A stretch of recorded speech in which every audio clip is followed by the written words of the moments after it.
কারবার অ্যাপ টিউটোরিয়ালে আপনাকে স্বাগতম। কারবার অ্যাপে আমরা আপনার অ্যাকাউন্ট পরিচালনায় সুবিধা ও নমনীয়তা নিশ্চিত করতে প্রতিশ্রুতিবদ্ধ। আপনি আপনার ডেটা সংগঠিত করতে, রিপোর্ট ডাউনলোড করতে এবং আপনার ব্যবসার প্রয়োজন অনুযায়ী অ্যাকাউন্ট পরিচালনা করতে পারবেন। এই ভিডিওতে আমরা দেখাবো কিভাবে নিরাপদ ও সঠিকভাবে আপনার কারবার অ্যাপ বিজনেস প্রোফাইল ডিলিট করবেন।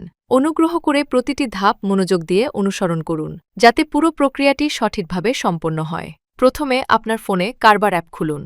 বিজনেস প্রোফাইল ডিলিট করার প্রক্রিয়া শুরু করার আগে আপনি যেসব ডেটা ব্যাকআপ রাখতে চান সেগুলো ভালোভাবে পর্যালোচনা করে নিন।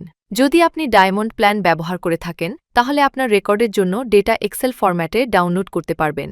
ব্যাকআপ সম্পন্ন হলে মোর মেনুতে ক্লিক করুন। তারপর বিজনেস প্রোফাইল নির্বাচন করুন। পেজের একদম নিচে ডেঞ্জার জোন অপশনটি পাবেন। ডেঞ্জার জোনে ক্লিক করুন, তারপর ডিলিট বিজনেস প্রোফাইল নির্বাচন করুন। অনুগ্রহ করে মনে রাখবেন, একবার আপনার কারবার অ্যাপ বিজনেস প্রোফাইল ডিলিট হয়ে গেলে সেটি আর পুনরায় অ্যাক্সেস করা যাবে না। ভবিষ্যতে আবার কারবার অ্যাপ ব্যবহার করতে চাইলে আপনাকে একটি নতুন অ্যাকাউন্ট তৈরি করতে হবে। ডিলিট বিজনেস প্রোফাইলে ক্লিক করার পর একটি কনফার্মেশন স্ক্রিন ও একটি চেকবক্স প্রদর্শিত হবে। চেকবক্সে টিক দেওয়ার আগে প্রদত্ত সব তথ্য ভালোভাবে পড়ে নিন। এরপর চেকবক্সে টিক দিয়ে নেক্সটে ক্লিক করুন, যাতে অ্যাকাউন্ট ডিলিট করার প্রক্রিয়া চালিয়ে যেতে পারেন। এরপর একটি কনফার্মেশন ফিল্ড প্রদর্শিত হবে।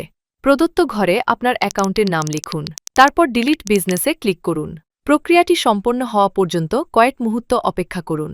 প্রক্রিয়া সম্পন্ন হলে আপনার কারবার অ্যাপ বিজনেস প্রোফাইল সফলভাবে ডিলিট হয়ে যাবে। এতেই শেষ হল কারবার অ্যাপ বিজনেস প্রোফাইল ডিলিট করার টিউটোরিয়াল। কারবার অ্যাপ ব্যবহার করার জন্য আপনাকে ধন্যবাদ।